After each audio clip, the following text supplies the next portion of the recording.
Hello everyone and welcome. One of the common questions we get at EVGA is how to enable HDMI displays on an HDMI motherboard. So today we're going to run you through some steps to get the HDMI display and HDMI sound up and running. So with that, let's get right to it. So for this demonstration, we're going to use an EVGA 730i motherboard, which has an onboard HDMI connector.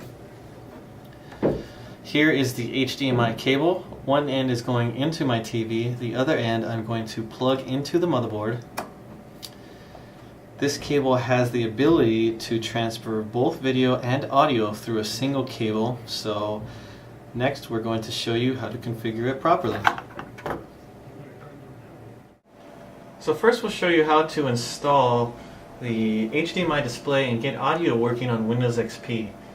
So if I don't have a Windows XP that is up to date with the latest service packs and patches, you may need to go to the link that is on your screen. Once you go to that link, you will need to download a specific hotfix. You could select 32-bit or 64-bit versions. Download this and install it.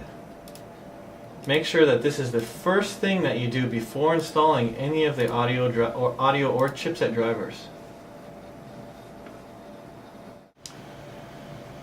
After I install the hotfix and rebooted, I will install the motherboard chipset drivers and the audio drivers and reboot once again. So after you have done this, you may notice that HDMI audio is still not working. So there is one more driver that I need to get, and you can get this at www.evga.com. Once you go to the EVGA website, click on Support, click on Download Drivers and Utilities, click on Mainboards, scroll down to where you see HDMI audio driver, click on your operating system and select Go. Next I will download the file to my desktop and I will double click it to install.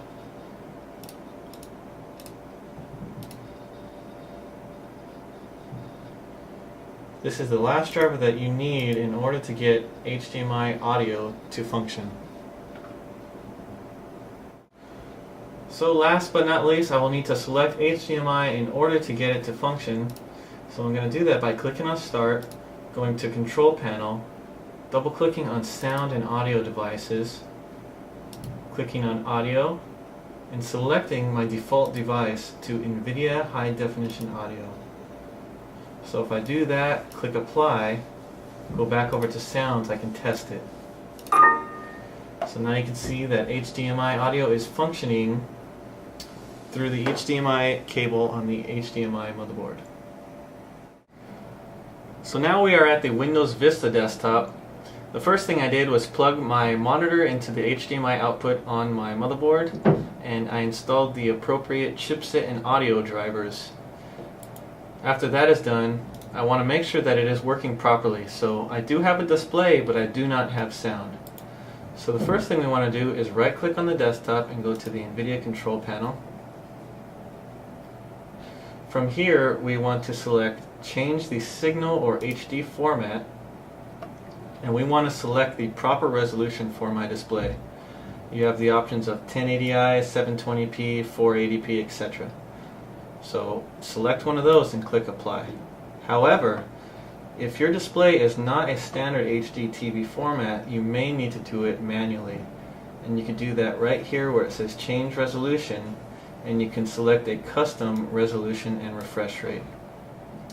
So now that that is set up, let's configure the sound. So now we're going to learn how to configure the sound. So to do this, we're going to click on the Start button and go to the Control panel. Next we're going to click on Hardware and Sound and click on Sound again. Now you can see three options for my sound output. We're going to select HDMI, right click on it, and select Set as Default Device. You can also right click and do a test to make sure that it is working properly. So now that I have confirmed that the HDMI audio is in fact working, I'm going to select OK. Now my sound plays through the HDMI cable. So just to double confirm that my HDMI audio is working, I'm going to play one of the very awesome videos that Microsoft included in Windows Vista. So we can confirm that the audio is in fact working even with videos. So there you have it, how to enable HDMI audio and video on your EVGA motherboard. To send feedback on this video, or if there's a video you'd like to see that we didn't cover, be sure to email us at videos@evga.com.